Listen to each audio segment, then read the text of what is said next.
Assalamualaikum warahmatullahi wabarakatuh. Bismillahirrahmanirrahim. Ashhadu an la ilaha illallah wa ashhadu anna Muhammadur Rasulullah.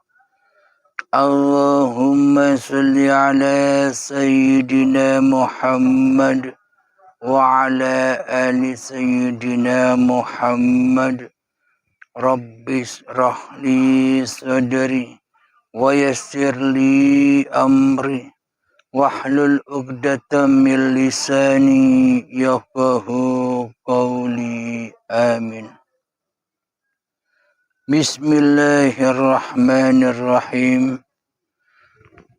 Salam takzimku buat para sahabat pecinta uripi Allah. Semoga kita semua senantiasa selalu di dalam lindungan Allah Subhanahu wa ta'ala. Amin ya rabbal alamin. Bismillahirrahmanirrahim. Kali ini mari kita dengarkan pertanyaan sahabat kita dari Pulau Lombok. Mari kita dengarkan bersama-sama.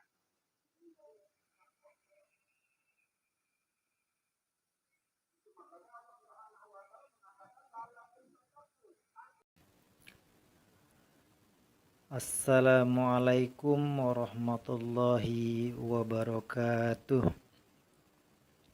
Salam santunku dan kasih sayangku pada guruku tercinta dan semua jamaah Urife Allah Channel. Saya Syadik Saifuddin dari Sakra, Lombok Timur, Nusa Tenggara Barat,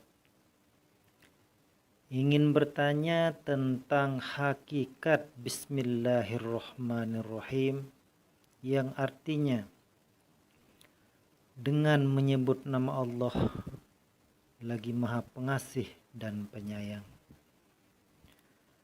Nah, berarti kalau masih ada yang menyebut dan disebut Allah itu belum tunggal.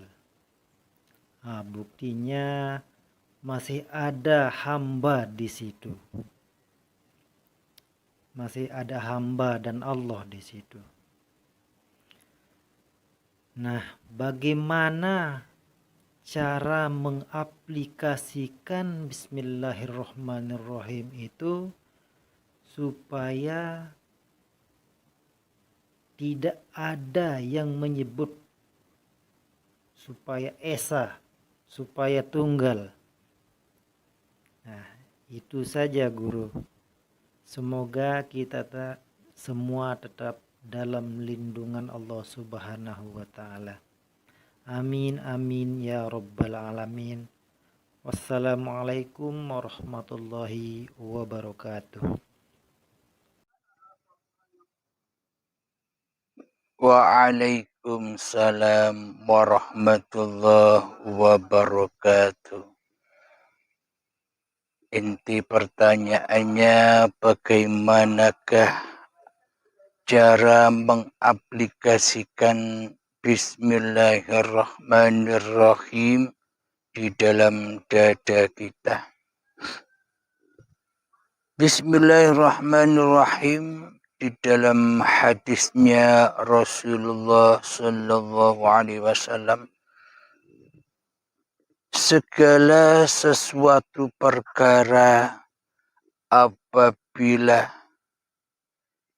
tidak didahului dengan bismillah, apalagi di dalam perkara ibadah, sholat, puasa, zakat dan sebagainya, tanpa diawali dengan Bismillahirrahmanirrahim, maka semua amal, semua perkara itu akan bakal terputus dari rahmatnya Allah.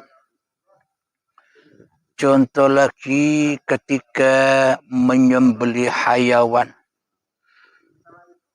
tanpa bismillahirrahmanirrahim, kita menyembelih hayawan tanpa diawali dengan bismillahirrahmanirrahim, maka hasil sembelihan itu hanyalah sebagai bangkai dan haram hukumnya untuk dimakan. Alhamdulillahirabbil alamin. Pertanyaannya di sini masih ada dua yang menyebut dan yang disebut. Masih ada hamba, masih ada Tuhan. Masih ada pelaku dan masih ada yang melakukan. Masih ada penggerak dan yang digerakkan. Masih ada makhluk, masih ada kholik di sini. Bagaimana cara merealisasikan sesuai hakikatnya. Jadi sebelum kita beranjak menyesuaikan antara syariat dan hakikatnya, kita berbicara tentang syariat dulu. Segala perkara tanpa diawali dengan bismillahirrahmanirrahim, maka terputuslah segala perkara yang kita lakukan dari rahmat Allah. Maknanya tanpa bismillahirrahmanirrahim, maka terputus dari Allah. Maknanya kita selama ini yang merasa jadi Tuhannya di dalam segala perkara itu, maka segalanya terputus dari hablum minallah. Apapun yang kita lakukan, apapun yang kita gerakkan, apapun yang kita aktivitaskan tanpa bismillahirrahmanirrahim secara syariatnya, maka ya terputus dari Allah karena hambanya, karena manusianya di dalam hatinya tidak menyembah kepada Allah. Karena manusianya di dalam hatinya tidak mengabdi kepada Allah. Karena manusianya masih mensekutukan wujudullah dengan wujud diri manusianya di hatinya. Karena manusia masih mensekutukan urip Allah dengan urip manusianya di hatinya. Karena manusia masih mensekutukan kekuasaan Allah dengan kekuasaan manusianya di hatinya, maka selamanya segala perkara apapun yang kita kerjakan pasti ya terputus karena kita selama ini tidak bertuhan, melainkan mentuhankan, mendewakan, membanggakan diri manusia kita sendiri di dalam hati kita daripada Allah. Alhamdulillahirabbil alamin. Lalu bagaimana cara mengaplikasikan bismillahirrahmanirrahim itu agar tiada hamba, tiada Tuhan, agar tiada makhluk, tiada kholik, agar tiada gerak dan yang digerakkan, agar esa kenyataan bismillahirrahmanirrahim. Alhamdulillahirabbil alamin. Di dalam sudut pandang syariat masih menyebut Bismillahirrahmanirrahim. Masih menyebut nama, yakni nama Bismillah dengan nama Allah. Akan tetapi bila dihakikatkan Bismillah sudah tak berlaku lagi kecuali Bidzatillahirrahmanirrahim, dengan zatnya Allah yang maha pengasih lagi maha penyayang. Alhamdulillahirabbil alamin. Secara logikanya begini, apakah mungkin sebuah nama saja bisa memiliki kasih dan sayang? Contoh nama saya Abdul Halim. Apakah nama Abdul Halim, jika nama Abdul Halim ini ditulis atau dibaca, apa bisa hanya sebuah nama Abdul Halim ini bisa memiliki kasih dan sayang? Apakah nama Abdul Halim ini bisa menafkahi istri dan anak-anak saya? Apakah dengan nama saja Abdul Halim ini bisa menafkahi fakir miskin? Apakah hanya dengan nama Abdul Halim ini saja bisa membantu orang-orang yang membutuhkan? Mana mungkin hanya sebuah nama bisa melakukan kasih dan sayang. Wong hanya nama. Ya tidaklah mungkin Bismillahirrahmanirrahim, nama Allah itu punya kasih dan sayang. Akan tetapi yang punya kasih dan sayang itu Bidzatillah, zatnya Allah itulah yang maha kasih dan sayang. Jadi bila hanya nama Abdul Halim saja, apakah bisa merealisasikan menafkahi istri dan anak-anaknya?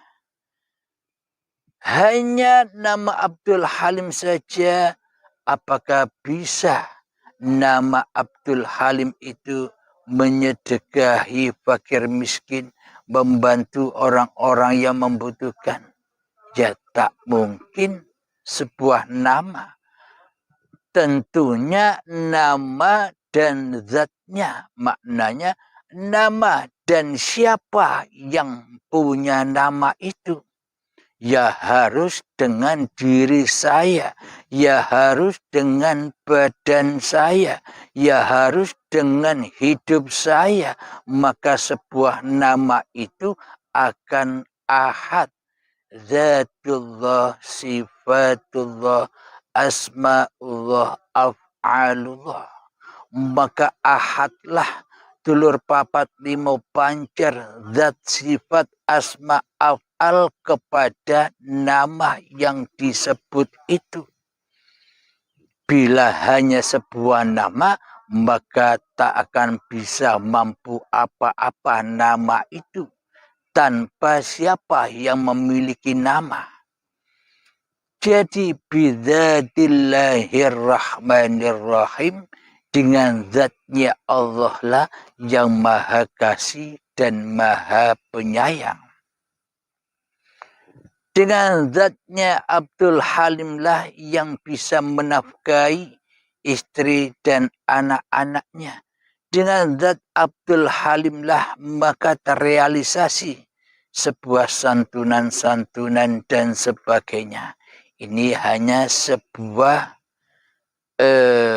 aplikasi saja, sebuah logikanya saja. Jadi jika hanya dengan nama saja, maka terputus apa yang diamalkannya.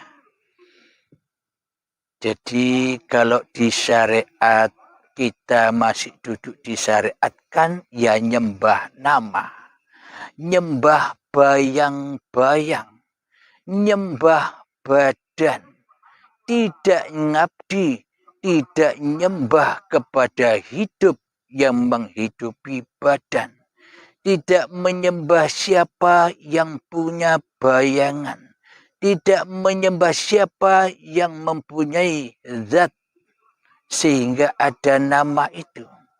Jika tanpa zatnya, tanpa hidup, tanpa uripe Allah, apakah ada sebuah nama?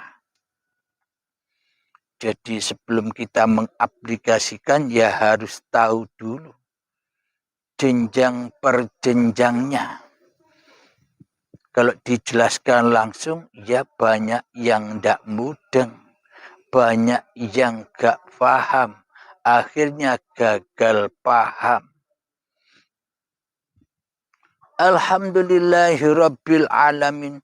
Untuk mengaplikasikan semua itu bagaimana caranya? Jadi untuk mengaplikasikan itu agar ahad, agar esa bismillahirrahmanirrahim itu, maka janganlah dirimu jadi Tuhan lagi. Maka janganlah dirimu jadi penguasa lagi. Maka janganlah dirimu menjadi sang kholik lagi di hatimu. Yang merasa dirimu yang bisa berpolah apa-apa. Yang merasa dirimu yang bisa berbuat apa-apa. Yang merasa dirimu menyangka kau bisa beraktivitas apapun tanpa Allah. Sementara ini kan seolah-olah kita yang jadi sang kholik di dalam dada kita. Seolah-olah selama ini kan kita yang jadi penguasa di dalam hati kita. Seolah-olah selama ini kan kita menjadi sang pencipta atas apapun yang kita lakukan selama ini di hati kita. Ya tidak, ngaku tidak, jujur tidak. Ayo, ngaku semua. Ayo, jujur semua. Agar kita dimudahkan bisa kembali kepada rahmatullah. Alhamdulillahirabbil alamin. Karena tanpa kejujuran hati kita takkan pernah selamanya memahami tentang ilmu ketuhanan. Jadi di sini saya hanya membacakan kitab-kitab diri manusia Anda. Karena Anda belum pandai membacanya, ya saya bantu membacanya. Agar Anda bisa membaca sendiri kelak di kemudian hari. Kitab-kitab Anda, itulah kitab yang nyata. Itulah Al-Quran Qadim. Di sanalah ayat-ayat Allah berlaku. Memandang apapun, disitulah ayat-ayat Allah. Bergerak apapun, disitulah ayat-ayat Allah. Beraktivitas apapun, disitulah ayat-ayat Allah. Selama ini kan kita nyembah bayangan. Selama ini kan kita menyembah kulit. Selama ini kan kita menyembah syariat-syariat manusia kita. Maka dari itu kita takkan pernah sedikit pun bisa menyaksikan ayat-ayat Allah yang ada di dalam diri kita dan ayat-ayat Allah yang ada di luar diri kita. Kita menyangka selama ini hanyalah ayat-ayat Al-Quran saja yang ditulis, yang dilihat itu sebagai ayat-ayatnya Allah. ayat yang tertulis, yang berbentuk, yang berhuruf, yang berbunyi. Pada intinya ayat-ayat Allah itu bukan itu semua. Yang dimaksud ayat-ayat Al-Qadim itu adalah hidup yang menghidupi manusia. Dan apapun yang tergerakkan di dalam dada manusia, itulah ayat-ayat Allah. Itulah kenyataan-kenyataan Allah. Itulah kasih dan sayangnya Allah. Lalu apa yang akan kita dustakan lagi? Kita takkan pernah bisa berdusta lagi bila kita sudah berbaiat. Maknanya manusianya sudah tak berlaku lagi. Yakni baiat itu mentiadakan manusianya. Jika Anda belajar dan belajar masih lama, membutuhkan puluhan tahun di dalam belajar dan belajar, melatih dan melatih, bila sudah datang rasa kejenuhan Anda untuk melatih, belajar, mencari Tuhan, mengaplikasikan di dalam diri, bagaimana caranya agar Anda tidak bingung lagi? Ya, berbaiatlah kepada pembimbing-pembimbing Anda. Dituntun hingga tak lama-lama untuk mengenal Allah. Karena kita saat ini berlomba-lomba dengan ajal kita. Jangan sampai kedahuluan ajal kita mengenal Allah. Bila kedahuluan ajal, betapa sakit dan tersiksanya ketika Allah membaiat sendiri diri kita di dalam hari pembalasan, di dalam hari perhitungan, yang mana diperhitungkan kembali oleh Allah hidup yang kita akui sebagai hidup kita, diperhitungkan lagi oleh Allah badan yang kita akui sebagai badan kita, diperhitungkan kembali oleh Allah amal yang selama ini seolah-olah menjadi amal kita, diperhitungkan. Harta diperhitungkan yang selama ini seolah-olah harta kita. Istri, suami, anak, dan harta benda yang kita cintai di dalam hati kita diperhitungkan, dikembalikan semuanya total jenderal dengan paksa dan siksa. Itulah baiatul akbar, itulah syakaratul maut. Jadi untuk mengaplikasikan bismillahirrahmanirrahim, ya kita harus tidak jadi Tuhan lagi di dalam hati kita. Selama di dalam hati kita masih ada Abdul Halimnya, pasti Allahnya gaib. Bila di dalam hati Abdul Halim ini sebagai pencipta apa yang dikerjakannya, sholat ciptaan Abdul Halim, zakat ciptaan Abdul Halim, menyembelih hayawan ciptaan Abdul Halim. Bila masih Abdul Halimnya di dada ini yang wujud, Allahnya pasti gaib, Allahnya pasti tiada. Inilah tanda-tanda terputus itu. Jadi semuanya ya serba haram. Apapun makanan yang kita makan itulah serba bangkai. Minuman yang kita minum semuanya serba najis.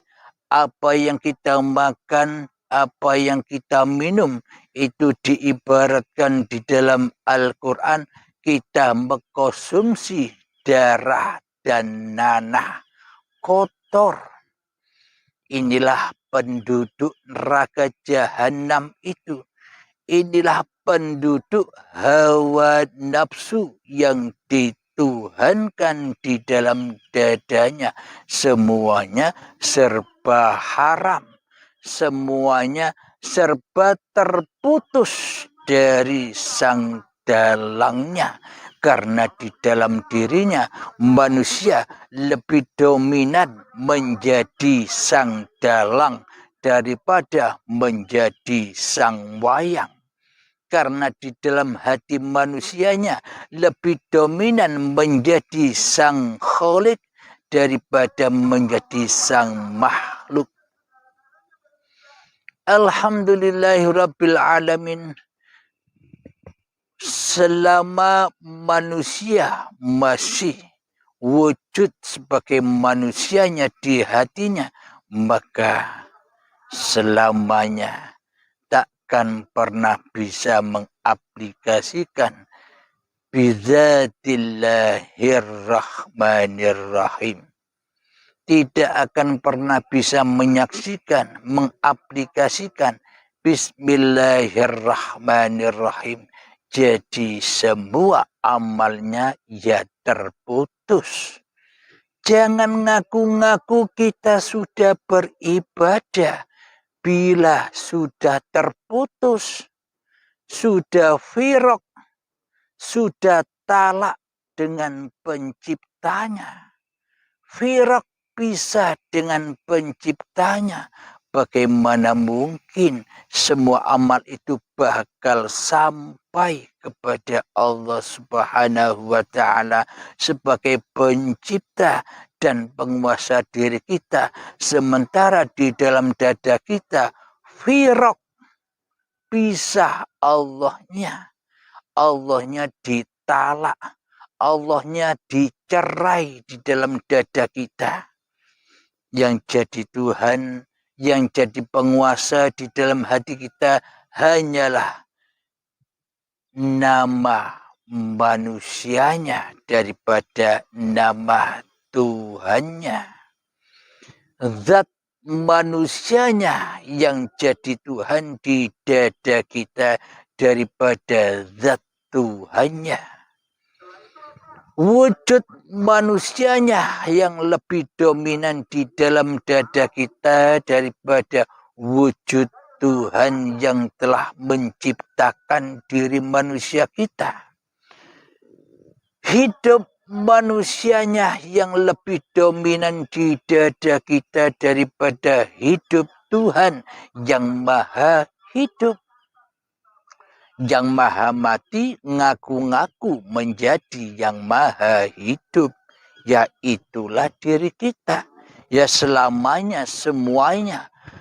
Agama dan pertuhannya selamanya tak akan pernah bisa terrealisasi dan teraplikasi di dalam dada kita. Bila yang jadi Tuhan masih diri kita. Alhamdulillahirabbil alamin. Jadi hanya bagi orang-orang yang sudah sampai di dalam kematiannya lah yang bisa mengaplikasikan itu. Jadi bagi manusia yang sudah mati sebelum mati, maka bisa mengaplikasikan itu. Bagaimana mungkin manusianya yang sudah mati bisa bertanya kalau kita baca bismillah kan masih ada yang menyebut yang disebut. Kan masih ada makhluk dan kholik. Kan masih ada yang diucap-ucapkan, masih nyebut-nyebut bismillahirrahmanirrahim. Ya kalau masih ada makhluknya, ya banyak pertanyaan. Akan tetapi bagi yang sudah berbaiat, maka sudah tak ada tanya-tanya lagi. Meskipun tanpa baca bismillah, wong dirinya sudah tidak ada, yang ada hanya Allah. Ya hanya Allah lah yang berperan. Hanya Allah lah yang mematikan di saat menyembelih hayawan. Bukan manusianya lagi yang merasa menyembelih hayawan. Jadi sudah Allahnya yang maha mematikan dan Allahnya lah yang maha menghidupkan. Jangan dikira Allah itu putih saja. Hitam juga ya Allah. Hitam putih ya Allah. Baik buruk ya Allah. Taat maksiat ya Allah. Bagi siapa ini semua bisa teraplikasi? Ya bagi orang-orang yang sudah baiat. Bagi orang-orang yang sudah mati tenggelam di dalam hayatullah. Karena bagi manusia yang sudah mati, bagi manusia yang sudah teraplikasi iman kepada Tuhannya, maka manusianya sudah tak punya kuasa lagi di dalam hitam dan putihnya. Manusia sudah tak kuasa lagi di dalam baik dan buruknya. Manusia sudah tak punya kekuasaan lagi di dalam taat dan maksiatnya. Inilah aplikasi bertuhan yang original, yang sebenar-benarnya, yang la ilaha illallah, seperti iman yang diaplikasikan oleh junjungan kita baginda Rasulullah sallallahu alaihi wasallam. Muhammad, bukan kamu yang lempar, aku yang lempar. Muhammad, bukan kamu yang memanah, aku yang memanah. Muhammad, bukan kamu yang membunuh, aku yang membunuh di dalam saat kau berperang. Inilah aplikasi hati Kanjeng Nabi Muhammad yang sudah tak jadi Tuhan lagi di hati Kanjeng Nabi Muhammadnya. Karena Muhammadnya sudah tak hadir lagi, sudah tak hudur lagi, sudah tak jadi penguasa lagi, sudah tak jadi Tuhan lagi, karena Muhammadnya di hatinya sudah tak menjadi pencipta lagi, kecuali hanya Allah.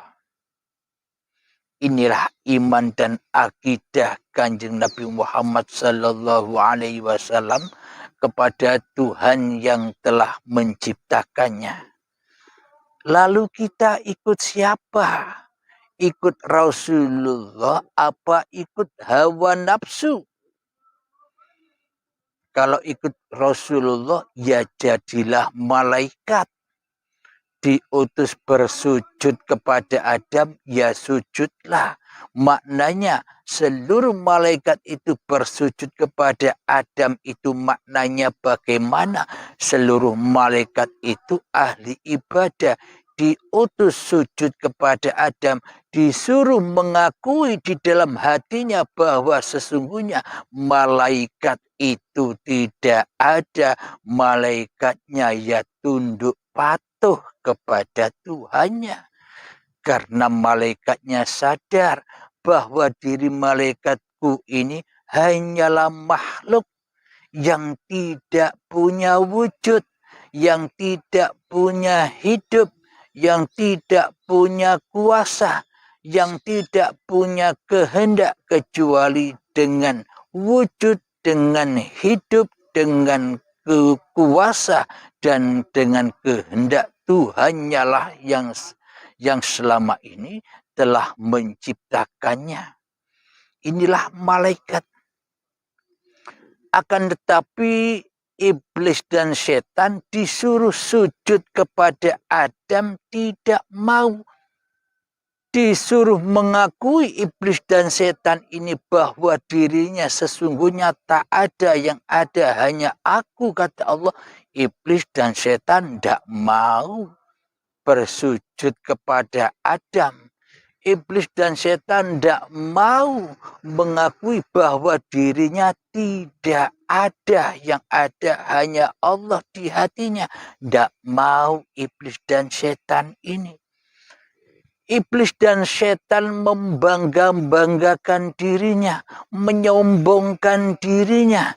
Yang ada, yang wujud, yang hidup, yang berkuasa hanyalah aku di dalam dadaku, kata iblis dan setan. Allah tak ada, Allah gaib. Malah iblis dan setan itu menggaibkan, mentiadakan, dan mengadamkan Allah sebagai penciptanya. Yang ada di dalam hati iblis itu hanya dirinya sendiri yang merasa wujud, yang merasa hidup, yang merasa berkuasa, dan yang merasa punya kehendak apapun atas diri iblisnya. Berarti sesungguhnya iblis itu siapa? Coba terka sendiri di dalam dadamu. Iblis dan setan itu hanya sesebutan. Sesungguhnya siapa sejatinya iblis dan setan itu?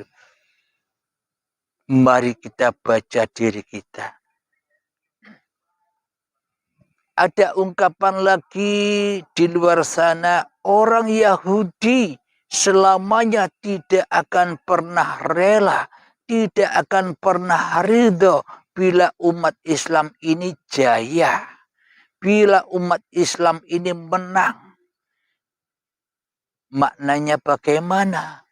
Iblis dan setan tidak akan pernah, hawa nafsu tidak akan pernah rela dan ridho bila diri manusia kita ini ditiadakan, ditidakwujudkan, digaibkan, dimatikan, ditidakkuasakan. Manusia kita kan selama ini tidak terima bila kita dituduh, bila kita diarani ora wujud, bila kita diarani ora urip, bila kita diarani ora kuoso, bila kita diarani ora punya kehendak dan daya upaya. Bong sesungguhnya yang wujud, yang hidup, yang punya kuasa atas segala apa yang aku kerjakan, yang wujud aku sendiri kok. Ini bagi hawa nafsu yang masih berkumpul dengan iblis dan setan tidak akan terima kenyataan ini. Sehingga Allah sebagai Tuhan yang menciptakan dirinya ditiadakan, digaibkan, diadamkan, ditidakwujudkan di hatinya. Inilah iblis dan setan itu. Maka bagaimana mungkin bisa terrealisasi Bismillahirrahmanirrahim di dalam dadanya bila iblis dan setannya masih ada? Bila diri manusianya masih ada, ya selamanya berada di dalam an-nar. Selamanya berada di dalam neraka jahanam yang berbahan bakar badan-badan manusia. Dan hati yang keras melebihi kerasnya batu. Hati siapa itu? Ya hati diri kita sendiri yang merasa wujud di dalamnya.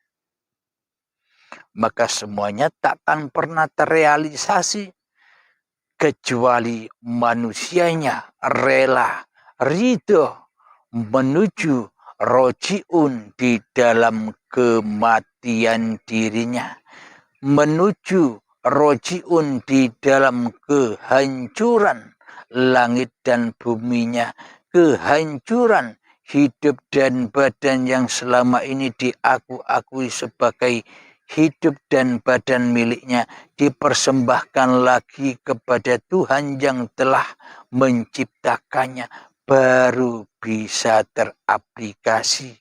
Maknanya bukan manusianya lagi yang bisa mengaplikasikan, Bukan manusianya lagi yang bisa beramal. Bukan manusianya lagi yang bisa berzikir. Wong manusianya sudah mati kok. Wong manusianya sudah kembali di sisi Allah kok. Kok wong manusianya sudah inna lillahi wa inna ilaihi roji'un kok bisa beramal lagi. Mohon maaf. Maka di dalam surat Al-Baqarah ayat yang ke-62, siapapun kamu, baik kamu muslimin, baik kamu mukminin, baik kamu Nasrani, Yahudi, Majusi, Sabiin, dan siapapun kamu, bila hatimu beriman kepada Allah, iman yang bagaimana? Ya iman yang seperti dipaparkan di dalam uripe Allah ini. Yang kedua, bila kamu beriman kepada hari akhir, kepada keakhiran dirimu, kebinasaan dirimu, ketidakwujudan dirimu, ketidakhidupan dirimu, ketidakkuasaan dirimu, itulah beriman, kenyataan aplikasi di dalam rukun iman. Maknanya beriman kepada hari akhir atau hari kiamat. Jika sudah kiamat diri manusia kita di hati kita, bila sudah tak ada lagi wujud diri manusia kita di hati kita, maka akan bertemu dengan rukun iman yang ketiga, yakni beramal soleh. Jadi yang beramal soleh sudah bukan manusianya lagi.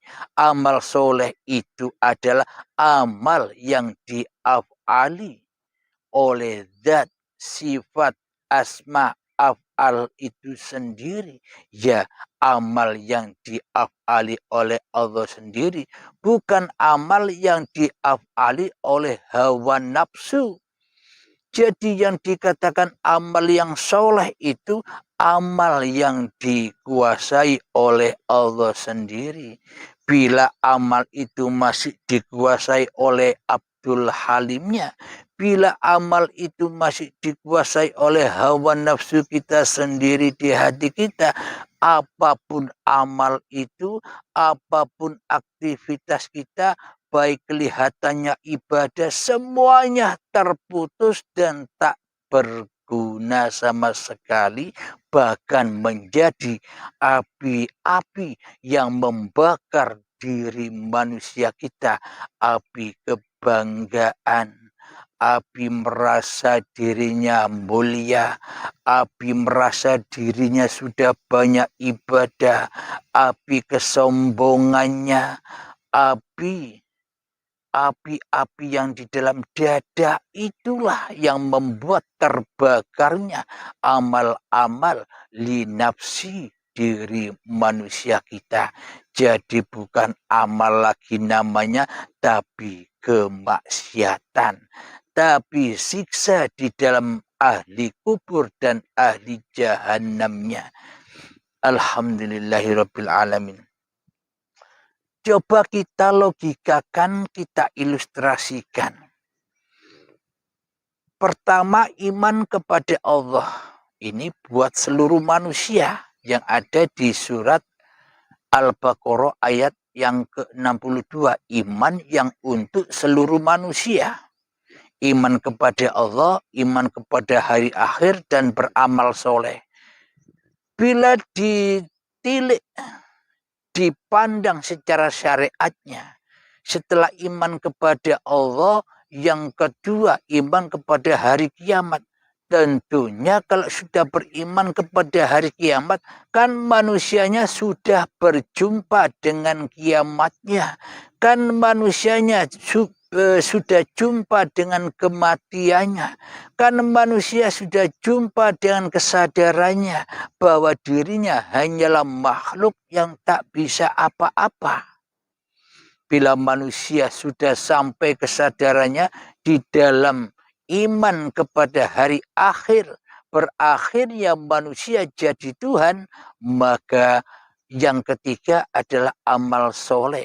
Maka mana mungkin manusia bisa beramal soleh, wong manusianya sudah mati. Mana mungkin manusianya bisa beribadah, wong manusianya sudah tak wujud, tak hidup, tak kuasa lagi. Maka Allah lah yang menguasainya. Inilah makna amal soleh. Inilah makna hakikat yang kita bawa selama ini, mengembalikan lagi lillahi ta'ala. Jadi di dalam semua paparan uripe Allah ini tidak ada aliran-aliran apapun. Tidak ada sekte apapun. Ikut ini, ikut itu, sanad ini, sanad itu. Tidak berlaku di paparan uripe Allah.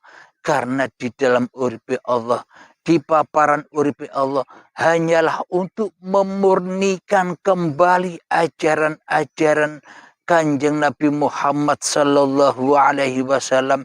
Innamal a'malu binniyah. Semua apa yang kita lakukan tergantung niatnya. Siapa yang jadi Tuhan di dalamnya? Allah kah atau diriku? Nah, tujuan kita berniat di ujung niatan semua apa yang kita lakukan, yakni ketemu dengan lillahi ta'ala, supaya kita tidak jadi Tuhan di dalamnya. Supaya kita tidak linapsi. Terserah orang lain menuduh di dalam paparan uripe Allah ini, fahamnya ini, alirannya ini, terserah. Tapi sejatinya di sini tidak ada aliran apa-apa. Yang ada hanyalah tauhid, memurnikan kembali iman dan akidah apa yang sudah dibawa oleh junjungan kita semua, junjungan seluruh manusia, contoh yang harus diikuti oleh seluruh manusia, yakni Kanjeng Nabi Muhammad sallallahu alaihi wasallam yang hatinya selalu suci dari Muhammadnya.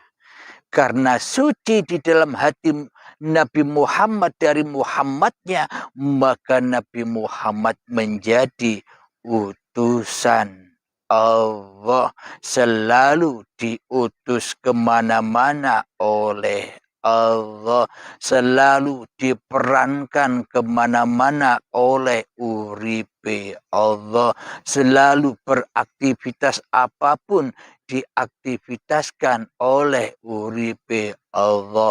Inilah lambang utusan-utusan Allah. Jadi sudah bebas dari belenggu perbudakan utusan-utusan diri manusianya sendiri di hatinya, utusan-utusan iblis dan setannya di hatinya. Karena inilah yang dimaksud bulan suci Ramadan. Sucinya hatimu dari dirimu di hatimu. Inilah iman itu. Inilah Lailatul Qadar itu. Dan inilah Idul Fitri, hari kemenangan dari perbudakan hawa nafsunya. Alhamdulillahirrabbilalamin. Semoga saya pribadi dan semoga kita semua yang sama-sama ngaji di dalam paparan uripe Allah, semoga kita bisa memahami dengan mudah apa yang telah dipaparkan. Jangan Anda kira saya tidak ngaji, saya juga ikut ngaji bersama Anda sekalian. Karena mana mungkin Abdul Halim bisa menerangkan rahasia Tuhan? Bagaimana mungkin Abdul Halim bisa menjelaskan rahasia ilahi? Bila bukan ilahi itu sendiri, bila bukan zatnya sendiri, bila bukan uripe Allah dewe, bila tak ada hidup di diri Abdul Halim ini, apa Abdul Halim bisa berkalam? silakan resapi itu. Alhamdulillahirabbil alamin. Jadi tujuan di paparan uripe Allah ini untuk melepaskan perbudakan iblis dan setan, untuk melepaskan perbudakan hawa nafsu kita sendiri, untuk melepaskan perbudakan kerajaan hawa nafsu ini, agar kita bisa terbang kembali, mi'raj kembali, wusul kembali, tajalli kembali kepada Tuhan yang telah menciptakan diri manusia kita. Semoga kita bisa merealisasikan itu semua dengan pertolongan Allah. Amin ya rabbal alamin.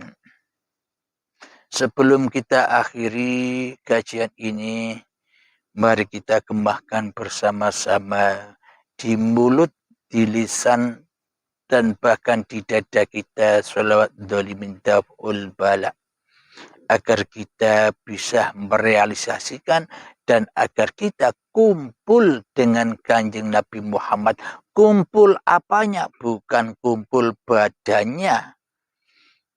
Yang kumpul adalah uripe Allah, maknanya iman yang sama persis, tidak menyimpang dari iman yang diimani oleh junjungan kita Kanjeng Nabi Muhammad sallallahu alaihi wasallam.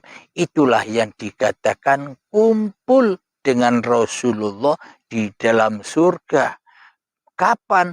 Ya sekarang, bukan nanti. Kalau nanti sudah selesai pagelarannya, sudah innalillahi wa inna ilaihi raji'un, sudah tidak ada pagelaran lagi. Pagelaran itu kumpulnya kita dengan Kanjeng Nabi Muhammad ya sekarang ini. Maknanya kumpul imannya, sama persis imannya dengan apa yang diimani oleh Kanjeng Nabi Muhammad sallallahu alaihi wasallam. Inilah yang dimaksud kumpul. Kita sudah tidak jadi Tuhan lagi, tapi menjadi utusan Allah, dikuasai Allah, dihidupi oleh Allah subhanahu wa ta'ala.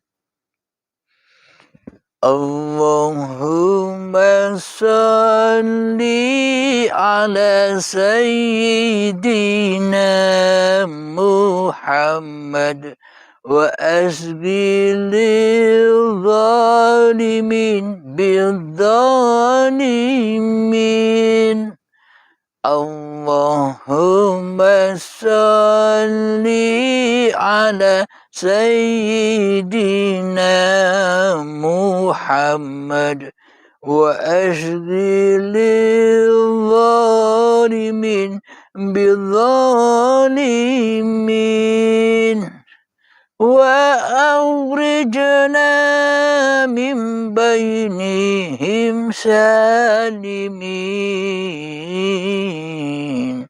وعلى آله وصحبه أجمعين.